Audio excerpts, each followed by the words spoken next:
जय Hind, Vande Mataram dear student. स्वागत है आपका आपके अपने यूट्यूब लर्निंग प्लेटफॉर्म माई डीडीयू यूनिवर्सिटी पे।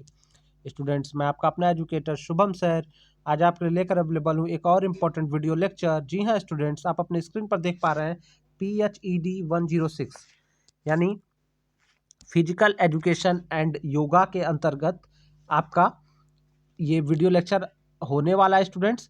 तो ये फिजिकल एजुकेशन एंड योगा का प्रीवियस ईयर पेपर रहेगा आपके लिए, और इसी बार ये जो जनवरी 2025 में जो एग्जाम हुआ है उसी का ये पेपर है स्टूडेंट। तो इस वीडियो में हम देखेंगे कि कैसे क्वेश्चन एग्जाम में आए थे और उनके राइट आंसर क्या हैं। तो स्टूडेंट्स, अगर आप अपने आंसर की के रूप में इस वीडियो को देख रहे हैं तो स्टूडेंट आप कमेंट करके जरूर बताएगा कि आपने कितने सही किए। और जो स्टूडेंट्स जिनका फिजिकल एजुकेशन एंड योगा का पेपर है और वो किसी भी यूनिवर्सिटी से देख रहे हैं तो स्टूडेंट्स वो आप कमेंट करेगा कि आपको कितने क्वेश्चन अच्छे से आ रहे थे। तो स्टूडेंट वीडियो को शेयर कर दीजिएगा फ्रेंड से। चलिए शुरू करते हैं। पहला क्वेश्चन कर रहा है, खेल कौशल खेलों के नियम और खेल के तकनीकों को सीखना विकसित करता है। तो स्टूडेंट, जो खेल कौशल होता है यानी स्पोर्ट स्किल जो होता है वो, और खेलों के नियम और खेल तकनीक को सीखना विकसित करता है। तो स्टूडेंट पहला ऑप्शन सही हो जाएगा, लोकतांत्रिक मूल्य को विकसित करता है। किसको विकसित करता है?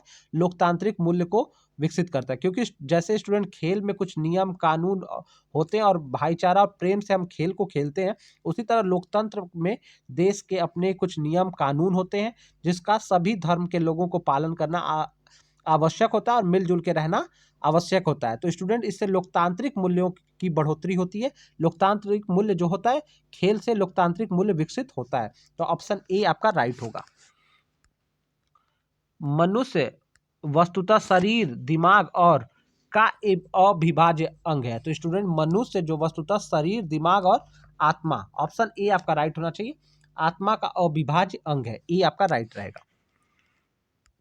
तीसरा कह रहा है, शारीरिक गतिविधियों को ज्यादा कार्य क्षेत्र तक संपादित करने की क्षमता कहलाती है। तो स्टूडेंट, शारीरिक गतिविधियों को ज्यादा कार्य क्षेत्र, ठीक है, कार्य क्षेत्र तक संपादित करने की जो क्षमता होती है, बॉडी को जो है ग्रेटर रेंज में एग्जीक्यूट करने की जो क्षमता होती है वो जो है फ्लेक्सिबिलिटी कहलाती है। स्टूडेंट, फ्लेक्सिबिलिटी के अंदर स्टूडेंट्स जो होता है गतिविधियों को कार्य क्षेत्र मतलब ज़्यादा कार्य आदमी कर लेता है। फ्लेक्सिबिलिटी जितनी अच्छी होती है काम करने की, लचकता जितनी ज़्यादा होती है, तो ठीक है, तो ज़्यादा कार्य क्षेत्र आदमी कवर कर सकता है। ठीक है स्टूडेंट, ताकत का जो है स्टूडेंट वो बल से होता है। बल से भारी काम हो सकता है, लेकिन ज़्यादा देर तक और ज़्यादा लंबा काम फ्लेक्सिबिलिटी से हो सकता है। तो बी आपका राइट आंसर है।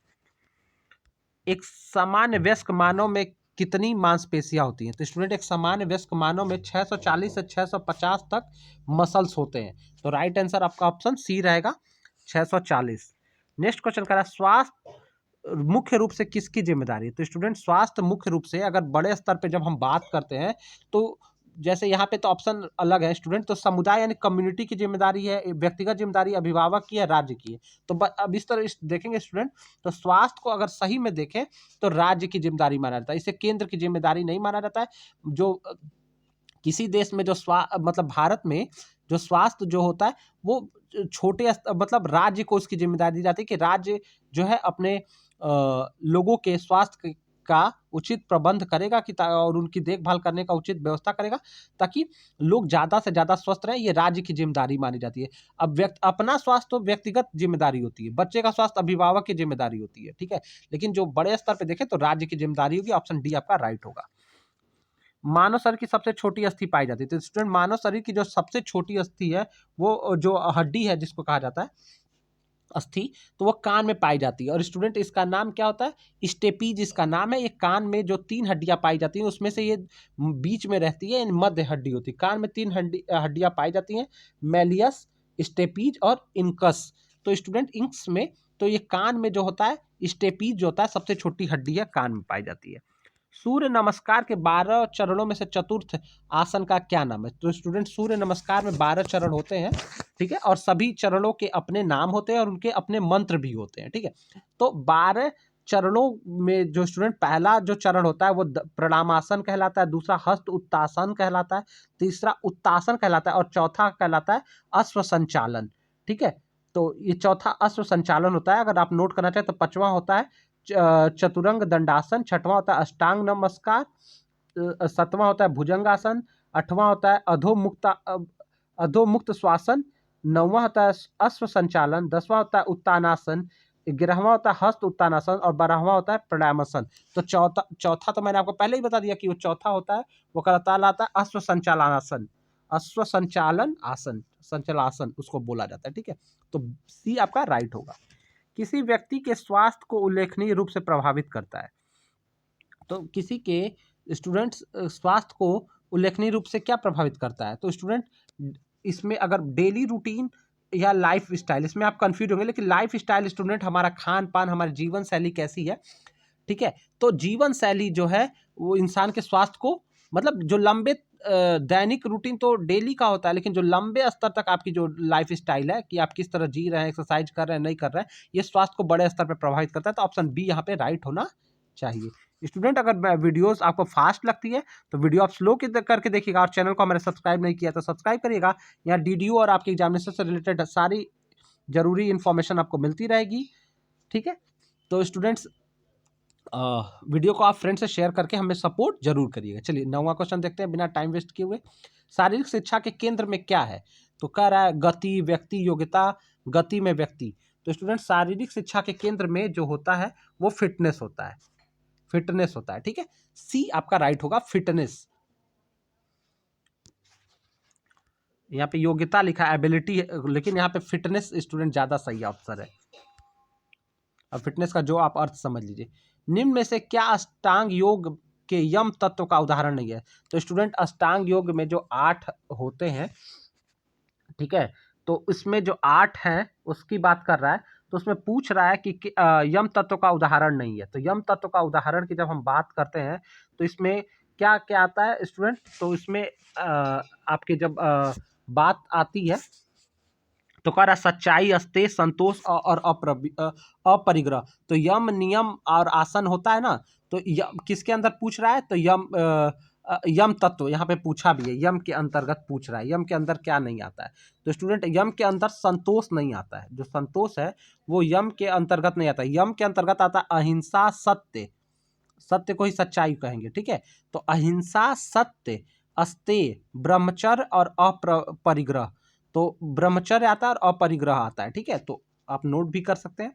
यहाँ संतोष नहीं आता है, सी आपका नहीं आएगा। भोजन ग्रहण करने के पश्चात निम्नलिखित में से आसनों में से कौन सा आसन किया जा सकता है? स्टूडेंट इस तरह के क्वेश्चन मैंने बताए थे। और भोजन करने के बाद एक वज्र आसन जो होता है इसको किया जा सकता है। इससे खाना जो आपका भोजन होता है उसको पचाने में मदद मिलती है। ठीक है, इसको घुटनों के बल पैर को मोड़कर बैठ जाते हैं और इस जो है दोनों जो है घुटने के पास अपने हाथों को पैरों पे रखते हैं। तो ये वज्रासन की मुद्रा है। आप चाहे तो इसके इमेज को सर्च करके देख सकते हैं कैसा होता है। सामूहिक प्रयास समूह के प्रति निष्ठा और समूह सदस्यों के साथ मजबूत संबंध विकसित करते हैं। तो जो कह रहा है टीम एफर्ट होती है, लॉयल्टी टूवर्ड टीम, यानी समूह के प्रति निष्ठा जो होती है, और स्ट्रांग टाइज की बात करें तो समूह के सदस्यों के साथ मजबूत जो संबंध होता है, इससे क्या डेवलप होता है? तो इससे स्टूडेंट जो डेवलप की बात करेंगे तो इससे जो है व्यक्तित्व का विकास होता है, कैरेक्टर डेवलपमेंट होता है। ठीक है, इससे जो सामूहिक प्रयास से, समूह के प्रति निष्ठा से, मतलब निष्ठा जहाँ पे है तो यहाँ पे जो है चारित्रिक और व्यक्तिगत विकास होगा। ठीक है, तो समूह के सदस्यों के साथ जो है व्यक्तित्व का विकास होता है। ठीक है, पर्सनालिटी डेवलपमेंट यहाँ पे होना चाहिए था। ठीक है, यहाँ पे कैरेक्टर डेवलपमेंट मतलब चारित्रिक विकास, लेकिन अंग्रेजी में यहाँ व्यक्तित्व विकास मतलब पर्सनैलिटी डेवलपमेंट होता है। ठीक है, तो आप इसके हिसाब से भी एडजस्ट कर लीजिएगा। शरीर की बेहतर वृद्धि और अनुरक्षण के लिए हमें ग्रहण करना चाहिए। तो शरीर की बेहतर वृद्धि और अनुरक्षण के लिए हमें संतुलित आहार करना चाहिए। ठीक है, बाकी तो जो प्रोटीन संपन्न आहार है और सबकी जरूरत है, लेकिन जो बैलेंस डाइट होता है ये शरीर के बेटर ग्रोथ के लिए जिम्मेदार होता है। मतलब इसमें सब चीज़ों का संतुलित, हमको बस प्रोटीन, दाल, फैट, वसा सब चाहिए और वो संतुलित आहार में होता है। यानी सब चीज़ का बैलेंस, जो थाली होती है वो बैलेंस होनी चाहिए। शारीरिक गतिविधियां डैश के सकारात्मक उपयोग में योगदान देती हैं। तो शारीरिक यानी जो फिजिकल एक्टिविटीज होती हैं वो किसके अच्छे उपयोग में? तो स्टूडेंट वो खाली समय के सकारात्मक उपयोग में योगदान देती हैं। ठीक है, यानी जब आप फ्री रहिए, आपके पास फ्री टाइम हो तो आप फिजिकल एक्टिविटी कर सकते हैं। मानव शरीर में रक्त के दाब को मापने के लिए कौन सा उपकरण का इस्तेमाल किया जाता है? तो स्टूडेंट ब्लड प्रेशर नापने के लिए जो होता है स्फिग्मो मैनोमीटर, ठीक है, ऑप्शन डी जो लिखा है। तो स्फिग मैमोनीमीटर जो होता है, ठीक है, तो स्फिग मैमोनीमीटर का जो होता है, मैनोमीटर का, सॉरी स्फिग, इसका नाम थोड़ा सा वो हो रहा है, तो स्फिग्मो मैनोमीटर का इस्तेमाल किया जाता है। ऑप्शन डी आपका यहाँ पे राइट रहेगा। पोषक तत्व जो ऊर्जा की आपूर्ति करते हैं, तो ऊर्जा की आपूर्ति करने वाले पोषक तत्व क्या होते हैं स्टूडेंट?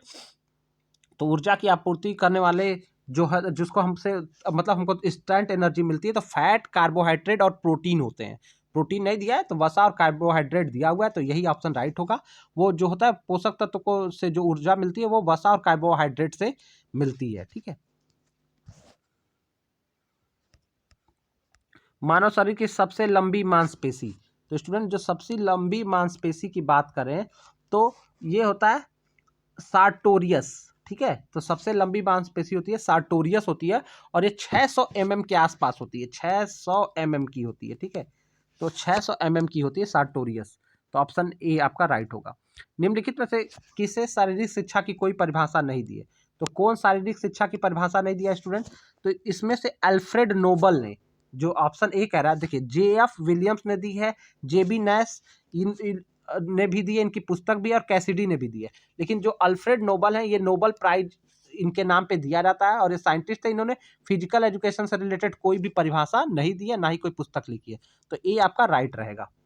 आधुनिक ओलंपिक खेलों की शुरुआत हुई थी, तो स्टूडेंट सबसे पहले ओलंपिक खेल जो था वो 776 में, 776 बीसी, यानी ईसा मसीह के बर्थ के पहले, बिफोर क्राइस्ट 776 बीसी में ओलंपिया नाम के जगह पर जो ग्रीस में है वहां खेला गया था।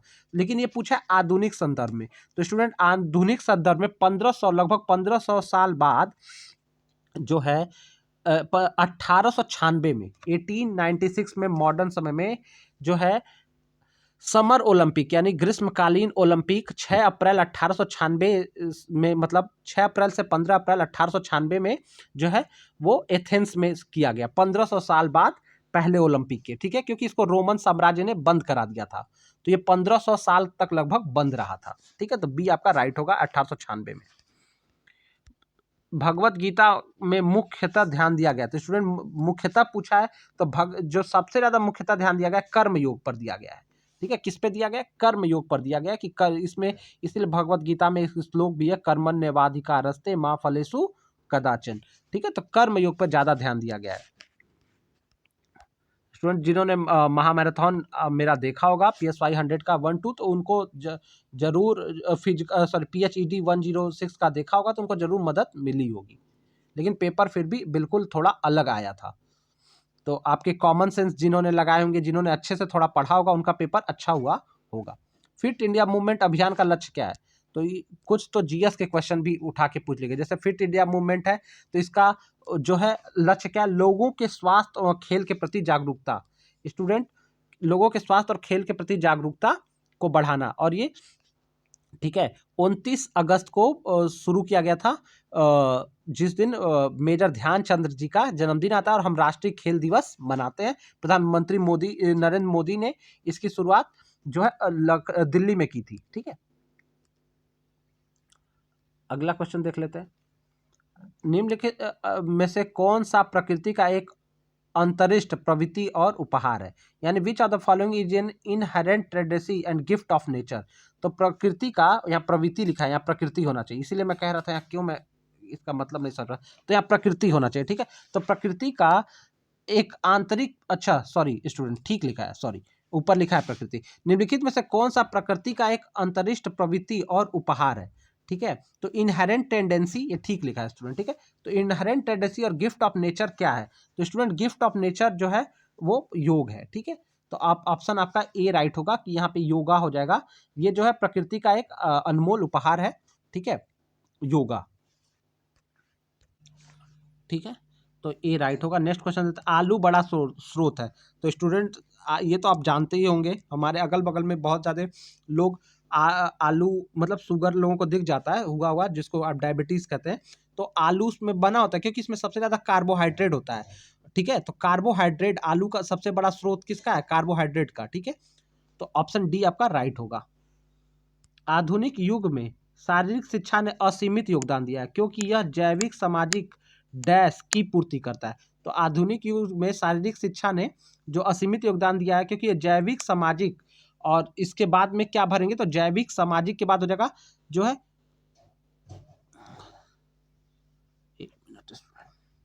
तो स्टूडेंट इसमें हो जाएगा जैविक सामाजिक और मनोवैज्ञानिक आवश्यकताएं। ऑप्शन बी आपका राइट होगा, मनोवैज्ञानिक आवश्यकताएं, ठीक है। इसकी तो ये जैविक सामाजिक और मनोवैज्ञानिक आवश्यकताओं की पूर्ति जो है शारीरिक शिक्षा करती है, ठीक है, तो बी आपका राइट रहेगा। निम्नलिखित में से कौन सा एक योग का प्रकार नहीं है? भक्ति योग, समझ योग, सहज योग और ज्ञान योग। तो स्टूडेंट ज्ञान योग भी है, सहज योग भी है और भक्ति योग है, तो क्या नहीं है? समझ योग जो है वो योग का कोई प्रकार नहीं है, ठीक है, तो बी आपका राइट होगा। स्वस्थ जीवन शैली हेतु, देखिए यहाँ लाइफ स्टाइल की बात कर लिया, स्वस्थ जीवन शैली हेतु निम्न में से क्या आवश्यक नहीं है? संतुलित आहार, नियमित व्यायाम, उचित मात्रा में नींद और विश्राम। तो संतुलित आहार की जरूरत होती है, देखिए स्वस्थ जीवन शैली के लिए, और नियमित व्यायाम की, लघु खेल की जरूरत नहीं होती है, उचित मात्रा में नींद और विश्राम की भी जरूरत होती है, तो लघु खेल यानी माइनर गेम की आवश्यकता नहीं पड़ती है हेल्दी लाइफ स्टाइल के लिए, ठीक है, वो एक्सरसाइज से ही पूरा हो जाता है। और लघु खेल की बात भी कर रहा है। मानव रक्त में कितने प्रकार की कोशिकाएं होती है? तो स्टूडेंट जो मानव रक्त होता है यानी ह्यूमन ब्लड होता है उसमें 3 तरह की जो कोशिकाएं यानी सेल्स होते हैं, और वो क्या होते हैं? WBC white blood cells, RBC red blood corpuscle या रेड ब्लड सेल्स भी आप कहते हैं, और प्लेटलेट्स, तो ये तीनों होते हैं, ठीक है, तो ऑप्शन सी आपका राइट होगा। 3 तरह की जो है कोशिकाएं यानी सेल्स पाई जाती हैं ब्लड में। अगला क्वेश्चन, मानव शरीर के कौन से अंग की विकृति से मधुमेह होता है? तो स्टूडेंट जो पेनक्रियाज है यानी अग्नाशय जो है, जो हमको मधुमेह यानी जो शुगर की बीमारी होती है, मधुमेह जो होती है, वो अग्नाशय से जुड़ा हुआ है, ठीक है। जब अग्नाशय में हमारा बॉडी जो है पेनक्रियाज अग्नाशय जो है उचित मात्रा में जब इंसुलिन नहीं बना पाता है तो मधुमेह हो जाता है, ठीक है, तो अग्नाशय से जुड़ा हुआ है, सी राइट होगा। किसी व्यक्ति की वृद्धि और विकास मुख्यतः प्रभावित होती है, तो वृद्धि और विकास जो ग्रोथ और डेवलपमेंट है वो किससे प्रभावित होती है? वो कह रहा है अनुवांशिकता से, वातावरण से, दिनचर्या से और उपयुक्त सभी। तो स्टूडेंट डी वाला ही राइट रहेगा कि उपयुक्त सभी से प्रभावित होती है जो डेवलपमेंट और ग्रोथ। निम्न में से किस खेल का आरंभ भारत में हुआ? तो स्टूडेंट भारत में कई खेलों का जन्म हुआ, जिसमें से मल्ल युद्ध, जिसको एक तरह से आप कुश्ती कहते हो, ठीक है, और चेस का भी हुआ है, ठीक है, खो खो का हुआ है भारत में उदय। तो यहाँ से देख लेते हैं जरा, जूडो, निशानबाजी, क्रिकेट और पोलो। तो स्टूडेंट पोलो को माना जाता है इसका उदय भारत से हुआ है, क्योंकि ठीक है, तो पोलो और इसका जिक्र भी मिलता है स्टूडेंट भारत में, जो आधुनिक पोलो है इसका उदय भारत में हुआ है, ठीक है, और माना जाता है 1210 में जो कुतुबुद्दीन ऐबक था, जो राजा था, मुगल राजा था, 1210 में उसकी पोलो खेलते हुए घोड़े से गिरने के कारण उसकी मौत भी हो गई थी। तो पोलो एक भारतीय आधुनिक संदर्भ में भारत की देन है, ठीक है, तो आधुनिक संदर्भ में, ठीक है, तो डी आपका राइट होगा। फिट इंडिया मूवमेंट का उद्घाटन कब किया गया? तो स्टूडेंट ये बताया था ना, प्रधानमंत्री नरेंद्र मोदी ने इसका उद्घाटन 29 अगस्त 2019 को किया है, जिस दिन हम नेशनल स्पोर्ट डे मनाते हैं यानी ध्यानचंद्र जी का जन्मदिन बस मनाते हैं, तो बी आपका राइट होगा, ठीक है, 31 का बी वाला राइट रहेगा आपका, ठीक है। नेक्स्ट क्वेश्चन क्या करा, 32 पे चलते हैं। सामाजिक गतिविधि है यानी जो फिजिकल एक्टिविटी होती है वो क्या होती है? तो फिजिकल एक्टिविटी जो होती है स्टूडेंट, ये करा सामाजिक लक्षण है, मनोवैज्ञानिक प्रवृत्ति है, जैविक आवश्यकता और दार्शनिक अवधारणा। तो स्टूडेंट ये जैविक यानी बायोलॉजिकल नेसेसिटी है, ठीक है, सामाजिक लक्षण नहीं है, साइकोलॉजिकल मनोवैज्ञानिक प्रवृत्ति नहीं है, शारीरिक गतिविधि, ठीक है, ये बायोलॉजियन जैविक आवश्यकता है, इसको करना ही करना है, इसको स्किप नहीं कर सकते। बायोलॉजिकल नेसेसिटी यानी जैविक आवश्यकता है जिसकी पूर्ति करनी ही करनी है, मतलब शारीरिक गतिविधि नहीं करेंगे तो जी कैसे पाएंगे? एक जगह बैठे बैठे तो नहीं जी सकते हैं। शारीरिक गतिविधि करना मतलब हिलना डुलना, चलना फिरना, ये सब है, वॉक करना, ये सब आता है इसमें। निम्न में से प्रचुर प्रोटीन का स्रोत क्या है? तो स्टूडेंट देखिए, अब इसमें पूछा है सबसे ज्यादा, इसमें से पूछना चाह रहा है, क्योंकि अंडा, दही, मछली, सब्जियां, प्रोटीन तो सब में होता है, लेकिन सबसे ज्यादा जो प्रोटीन है वो मछली में होता है, अगर इस ऑप्शन में देख रहे हैं तो, ठीक है, तो मछलियों में होता है, ठीक है, तो सी आपका राइट होगा। इसका यह मतलब नहीं है कि जो वेजिटेरियन लोग हैं वो जाके मछली खाने लगे, ठीक है, होता है उसमें, ठीक है, ज्यादा होता है बस। शारीरिक शिक्षा को कुल शिक्षा के अभिन्न भाग के रूप में किसने वर्णित किया? तो शारीरिक शिक्षा को जो है टोटल जो है या टोटल एजुकेशन यानी संपूर्ण शिक्षा के अभिन्न के रूप में किसने कहा है? तो फिजिकल एजुकेशन को integral part of total education जो है ये आपको कहा है, ठीक है। इसका राइट आंसर हो जाएगा चार्ल्स ए बूचर, ठीक है। तो चार्ल्स ए बूचर ने ही शारीरिक शिक्षा को संपूर्ण शिक्षा का एक अभिन्न अंग कहा है, टोटल एजुकेशन का एक अभिन्न अंग कहा है। योग अभ्यास द्वारा निम्न में से क्या न्यूनतम प्रभावित होता है? तो प्रभावित होता है मतलब उसमें कम घटोतरी या बढ़ोतरी हो सकती है। तो एकाग्रता योग द्वारा बढ़ती है तो ये भी थोड़ा प्रभावित हो जाएगा, कम रहेगा तो बढ़ जाएगा, बढ़ा रहेगा तो घटेगा नहीं और बढ़ेगा। एकाग्रता करने की पावर बढ़ेगी, लचीलापन बढ़ेगा, सहनशीलता बढ़ेगी। विस्फोटक बल मतलब स्टूडेंट, विस्फोटक बल कहने का मतलब कि जब आप ज्यादा एनर्जी लगा के कोई काम कर दें अचानक से, जैसे भारी भारी कामों में होता है, जैसे तो स्टूडेंट विस्फोटक बल की जरूरत हमको जैसे कूद में, जंप में, इसमें जरूरत पड़ती है जहां पे हम शरीर का ज्यादा बल लगा के इस्तेमाल करते हैं। तो विस्फोटक बल ये सबसे कम प्रभावित होता है।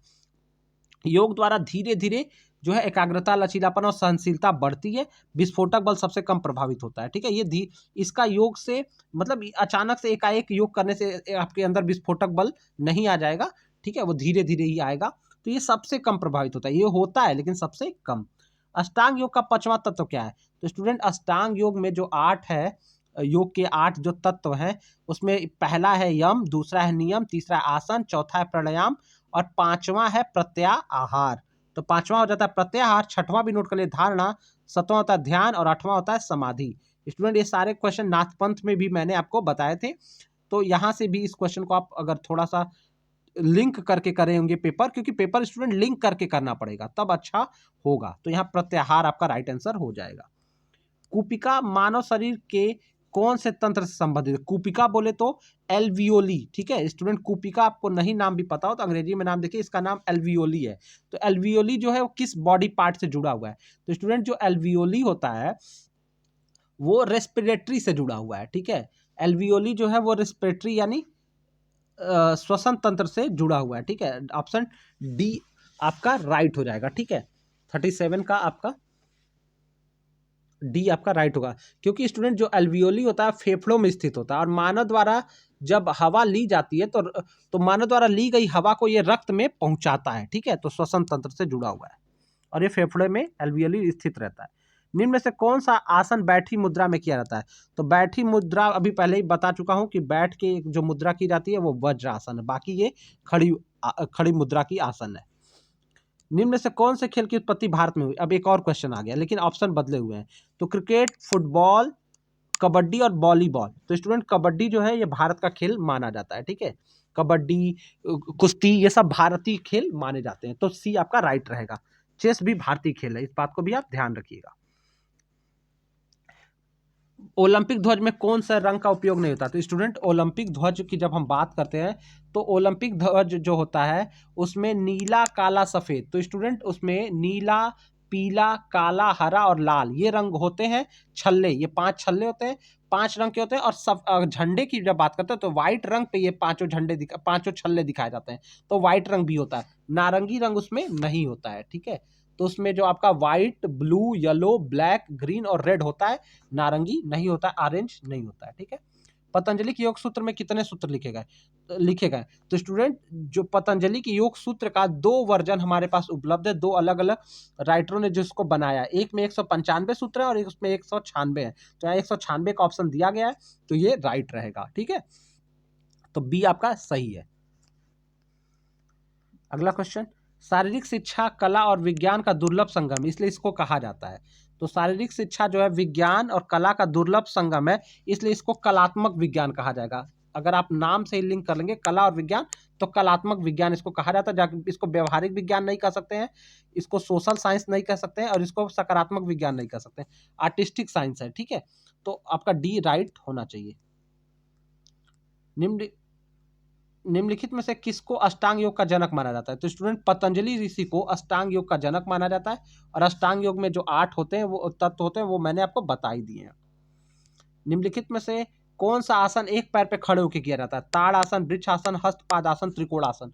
तो एक पैर पे खड़े होकर स्टूडेंट जो आसन की बात होती है वो वृक्षासन जो है, ठीक है। वृक्षासन जो है वो एक पैर पे खड़े होके किया जाता है, ठीक है। तो आपका बी राइट होगा, बाकी जो है एक पैर पे खड़े होके नहीं किया जाता है। फिट इंडिया मूवमेंट किसके द्वारा शुरू किया गया, तो ये पहले ही बता दिया, प्रधानमंत्री नरेंद्र मोदी द्वारा इसको शुरू किया गया था, ठीक है, 2019 में 29 अगस्त को। नेक्स्ट, स्वामी विवेकानंद जी के अनुसार शिक्षण और प्रशिक्षण का अंतिम परिणाम है, तो स्टूडेंट जो स्वामी विवेकानंद ने कहा था कि the end result of all education and training should be, तो ये होता है मैन मेकिंग, मानव निर्माण, ठीक है। तो राइट आंसर आपका ए होगा, मैन मेकिंग, ठीक है। ये आपका राइट आंसर होगा, मानव निर्माण। विश्व स्वास्थ्य दिवस कब मनाया जाता है, तो विश्व स्वास्थ्य दिवस की जब हम बात करते हैं तो 7 अप्रैल को मनाया जाता है। ये आसान क्वेश्चन था, 7 अप्रैल, बी ऑप्शन आपका राइट होगा। स्टूडेंट वीडियो को शेयर करके हमें सपोर्ट जरूर करिएगा, कोई डाउट होगा तो कमेंट करिएगा। साथ ही साथ आप हमारा व्हाट्सएप टेलीग्राम ग्रुप ज्वाइन कर सकते हैं, लिंक आपको डिस्क्रिप्शन में मिल जाएगा। स्टूडेंट्स, मानव शरीर में कौन से अम्ल के जमाव के कारण थकान महसूस होने लगती है, तो थकान लाने वाला स्टूडेंट जो एसिड है वो आपका कहलाता है लैक्टिक एसिड, ठीक है, जो दूध में भी होता है, ठीक है। तो लैक्टिक एसिड के जमाव के कारण जो होता है, जब ये जमने लगता है लैक्टिक एसिड, तो थकान महसूस होती है, ठीक है। तो आपका बी राइट होगा, सी राइट होगा।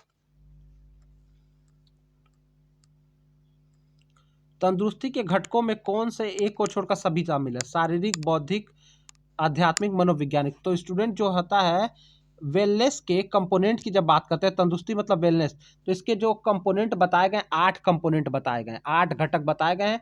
आप चाहे तो नोट कर सकते हैं। पहला होता है फिजिकल, दूसरा होता है फिजिकल मतलब शारीरिक, दूसरा होता है इमोशनल यानी संचारात्मक, ठीक है, इमोशनल मतलब भावनात्मक, ठीक है।